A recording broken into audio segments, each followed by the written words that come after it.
and welcome to our Entomo Talks schedule for today.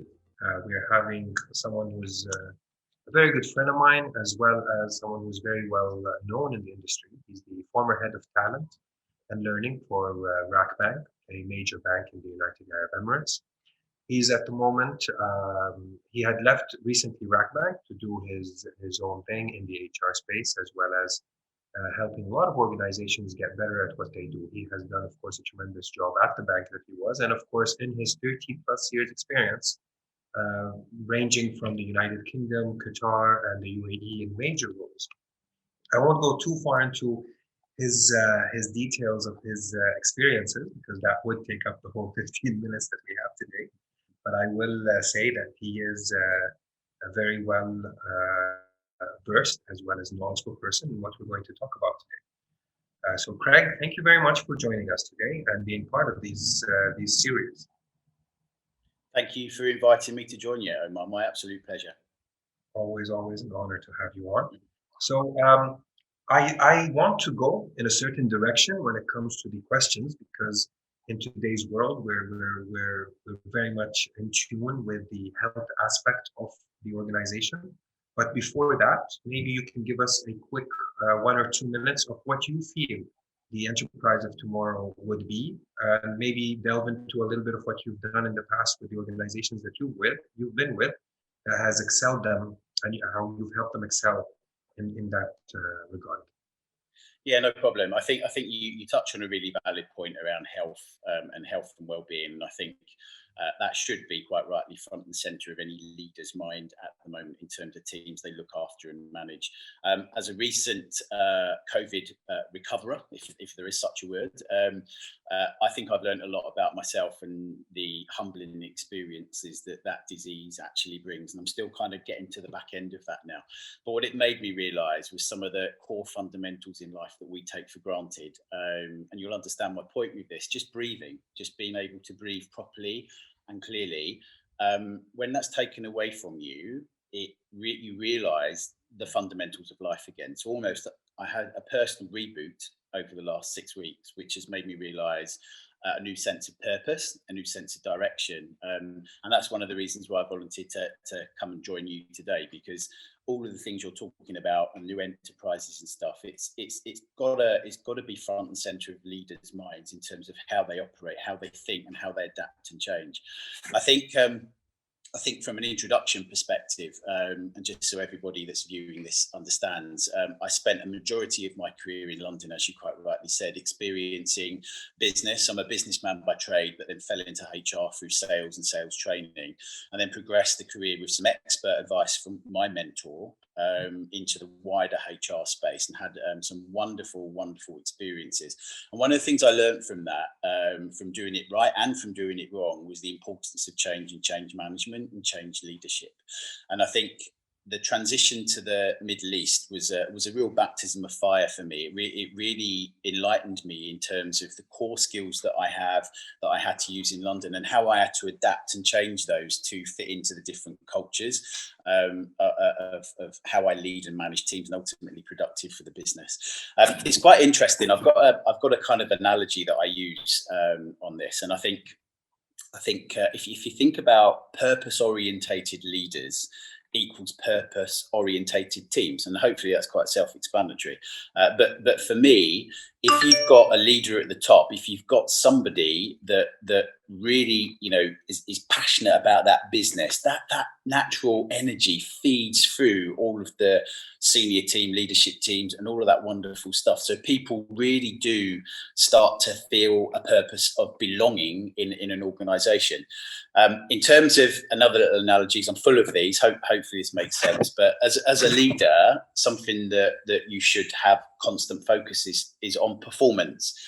But my take on that is slightly different. So I've broken it out into definitions. So P standing for people. So as a leader, how much focus and time and energy right now are you putting into that people space to ensure that you're harnessing the right attitudes, behaviors, and mindsets to keep you ticking as a business now, but also for the future to survive. And there's many companies across the world at the minute are struggling with that. The E Engagement. How much do you spend of your time looking at ensuring your teams, individuals, collective teams are engaged in what they're doing? Or do people just come to do a job, tick a box and go home again? I think with everybody working remotely as they're doing now, how do you do that? How do you do that well? And I would challenge leaders, and I have challenged leaders as I've been coaching, doing a lot of exec coaching recently, to really think about that. And it's not just the superficial, oh yeah, we've got Zoom and Teams and we check in. How do you know that really works? How do you really know that you've got a level of engagement? R stands for me for respect. So how much respect are you giving your teams individually and collectively to help them, feel valued and part and parcel of your business? I think from a data analytics perspective, F for me stands for facts. So how much are you using good, effective, qualitative data?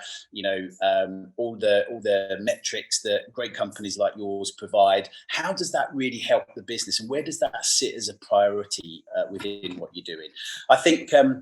From an O perspective, clarity on objectives. So does everybody from top to bottom clearly understand what you're actually shooting for and why you're shooting for it? I think R for me is about reactive. So as a leader of teams and a leader of people, how reactive are you to change? Are you okay with that? Are you not okay with that? What are you doing to learn, build, and grow your skills as a leader to enable you to be as reactive as possible? One thing I've learned over the last 12 months, it's about M for motivation, both personal level and team perspective. How do you focus your time and energies on ensuring that your teams are motivated? Start with yourself first. Look in the mirror, and ultimately that's the picture that you're going to be portraying that day or that point to your team. So, how much time and energy are you going to be in the motivation space? A real passion of mine, A in the performance analogy stands for agile. So how agile are you in your approach as a leader? Do you do tried and tested methods and keep doing the same thing you've always done, or are you being brave enough to challenge that right now and actually become agile in your approach and your mindset? N for me, I struggled with this one in my mnemonic, if I'm honest, but N for me is about navigation. So bear with me, you'll understand. Turbulent times, needs leaders and good people to be able to navigate effectively. And this is where the health and well-being piece also comes in, because if you don't look after your people at shore, if you can imagine you're off sailing onto a boat and you're navigating into the future, halfway on your journey they'll probably fall sick, and what are you going to do about that? How are you going to be able to help manage and navigate? So for me it's about forward thinking, ensuring that your direction is there. An interesting point within that, and I will finish this analogy in a second, one of the things when I was preparing just to kind of talk to you today, it's like purposes of businesses. I'll give you a classic example. A petrol station right now serves petrol, has food and all of that stuff, which you go in and you typically buy stuff, and you have lots of different models now where you have different businesses within businesses. But what happens when we go electric? What happens to from a leadership perspective when leaders have to navigate through? And they've got all these wonderful models and businesses within businesses, but so what's going to happen when everybody goes electric? Because it will happen, right? Because you can see the way the models are shifting. What happens is to the thinking as a leader. Anyway, I could talk for ages on that. But collaboration stands for the final C in the analogy. Critical piece for me in terms of getting everybody working together. And it's not silo management anymore. It's not about individual divisions being successful. This is a real time for fertilization, cross collaboration to make sure everybody's learning from everything that's available. And then the last part of the E, which is empowerment. Are people feeling empowered? For me, leadership is not just the people at the top. Leadership is something that is an inherent piece that should feed through all of your development activities across the business. How are you nurturing future talent? How are you developing those skills? So again, I hope that was the easiest way for me to kind of respond to that question, because I like to keep it simple in terms of analogies, but hopefully that kind of covers those bases. I think it does, and more. I mean, I love that analogy a lot, actually, because it kind of covers what it actually covers, all the facets of the business that you should be looking at. So thank you very much for that, and I think you should coin that and put it as a buzzword, because I think it's really really intuitive. It's from thinking about it right now, I think it's multifaceted when it comes to the industry as well as timeline. You talked about the gas stations today. You're right; they need to pivot, if you will. But there are other companies and examples that haven't pivoted and stuck to their old ways and have, in essence, withered away. Such as, if you remember, I don't know if the viewers remember this, but there used to be a company called Blockbuster that I used to be a very big fan of, and I'm sure in every country there used to be the video rental places. And rather than pivot as a company and become more digital, they basically disappeared. And you're right. What will happen to the gas stations today? Will they have charging stations and coffee shops where people can go and charge and sit and have a coffee, or will they, drive forward and be stubborn and say no, oil is the way to go? Um, but very also important that I think that you've touched upon was the health, and I think a lot of what you just said has a health aspect into it. And the reason I'm stressing on health is because obviously, thankfully, you've just recovered from that. I've recovered from COVID as well. So a lot of what you said includes a leadership or at least an organization to be well rooted with each other when it comes to understanding each other's health, be it mental or physical. Because I think when that touches on a human aspect, that's very important. What do you think of that? Yeah, I couldn't agree more. And I won't repeat from a timing perspective all of the things that I've just shared already. And I think it's not until you experience something as severe as COVID that it does recalibrate all of those things that you thought were important as a leader that you realise are not so important. And I think for me, I'll coin another phrase for the easiest way to describe this. For me, this is all about humble leadership. So I would become. I'm a massive advocate of this approach anyway. But what that means is that you also need to be a little brave and a little bit uncomfortable in the sense that sometimes you need to be honest about how you're feeling about some of this stuff. And what I learned over the last 12 months by applying that approach as we were going through the first lockdown here in the UAE was that people responded far better to that honesty and transparency around how I was feeling. And I was very honest around where I was making mistakes and how I needed the team to help me realign our new working from home regime without, the proper software and IT. But actually, we made it fun.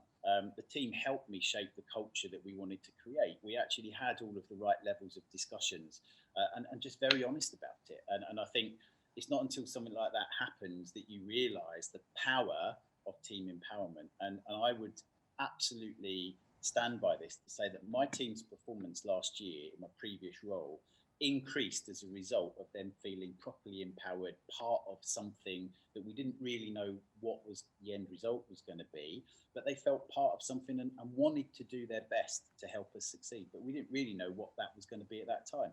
And I think, or when I've reflected on that, I think that's a proper skill as a leader that you need to be able to move into that space, think about the health and well-being of your employees, and actually, bring it to the top of your agenda. Money, numbers, KPIs, all of your results and performance, all really important. But guess what? Without your people, you're not going to get there. Absolutely. Well, thank you. That brings us towards the end of the talk. And if anyone wants more information about performance and all its different the letters and meanings, and as well as any help from Craig, please feel free to reach out to him. You can find him on LinkedIn, Craig Austin, and he is of course in the UAE, and of course he's available virtually if you are anywhere else in the world and would like to have a straight talk with him. Thank you very much.